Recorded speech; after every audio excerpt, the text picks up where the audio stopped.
एक बिन माँ बाप की लड़की थी। अपने ननिहाल में पल पोष कर बड़ी हो रही थी। कुछ ही क्लास पढ़ा लिखा कर घर में ननिहाल वाले सारा काम करवाते थे। कभी कभी साग सब्जी लेने बाजार जाती रहती थी। एक दिन उस लड़की से कहीं रुपया गिर गया। वह लड़की घबरा कर कई सब्जी वालों से कहने लगी कि आप सब्जी उधार दे दीजिए, मैं 2-4 दिन में आपको पैसे दे दूंगी। लेकिन कोई सब्जी वाला उधार देने को तैयार नहीं था। ये बात एक लड़का सुनकर बोला कि मैडम, आपको कितने पैसों की जरूरत है? उसने 500 की नोट निकालकर देते हुए बोला कि आपके पास जब हो जाएगा तो वापस कर देना। लड़की बोली कि सर, आपको कहाँ खोजूंगी? लड़का बोला कि मैं बहुत बड़ा आदमी नहीं हूँ, प्रतिदिन हम इसी समय सब्जी या फल लेने बाजार आया करता हूँ। लड़की जब भी बाजार आती थी, लड़का भी संयोग से मिल जाता था। लड़की मिलकर बहुत शर्मिंदगी महसूस करती थी। लड़का भी कुछ नहीं कहता था। जब एक हफ्ता हो गया तो लड़की पूरी बात बताई कि सर, मैं अपने ननिहाल में रहती हूँ, सब्जी में से रोज कुछ पैसे बचाती हूँ तो वही इकट्ठा करके दे दूंगी।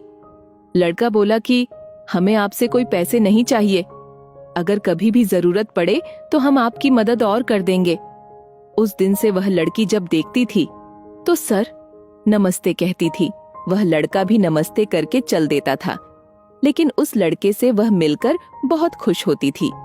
लड़का भी उस लड़की से मिलने के बहाने आया करता था।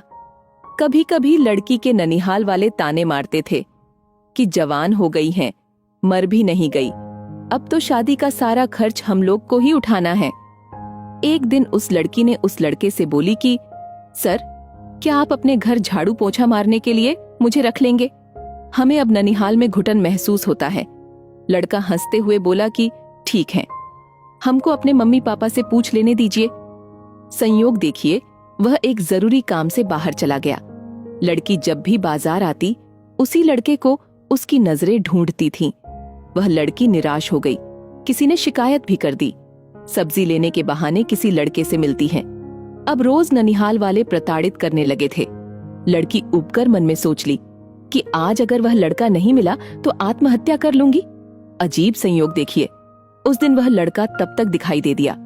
लड़की उस लड़के को देखकर अपने आंसुओं को रोक न सकी और नम आंखों से बोली कि सर, आप कहाँ चले गए थे?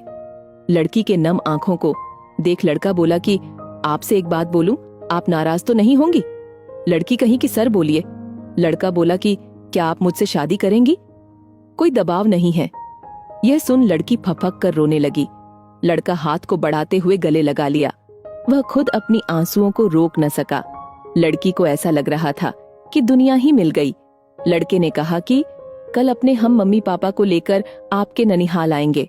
हमें कुछ नहीं चाहिए, बस लोग आपको ताने न मार सके कि आपने भागकर शादी की। घर सबको जाकर बता देना। फिर भी लड़की घर कुछ नहीं बताई। अचानक एक बहुत कीमती कार खड़ी होती है। उसमें से वह लड़का, उसके मम्मी पापा निकलते हैं। लड़की के ननिहाल वाले चौंक गए। वह बोले कि आप सब लड़के की मम्मी पापा बोले कि आपकी भांजी का हाथ मांगने आए हैं। हमने मुहूर्त निकालकर सब इंतजाम कर लिया है, आप केवल लड़की लेकर आ जाना। हमारे बारे में अगर जानकारी करना चाहते हो तो पता कर लेना। शहर का सबसे बड़ा रईस हूँ, मुझे कुछ नहीं चाहिए। हमारे लिए दुल्हन ही दहेज है। लड़के के मम्मी पापा अपने सारे खर्च से बड़ी धूमधाम से विवाह की। वह लड़की ससुराल पहुंचकर घर में अपने सास ससुर के मरते वक्त तक बहुत सेवा देखभाल की।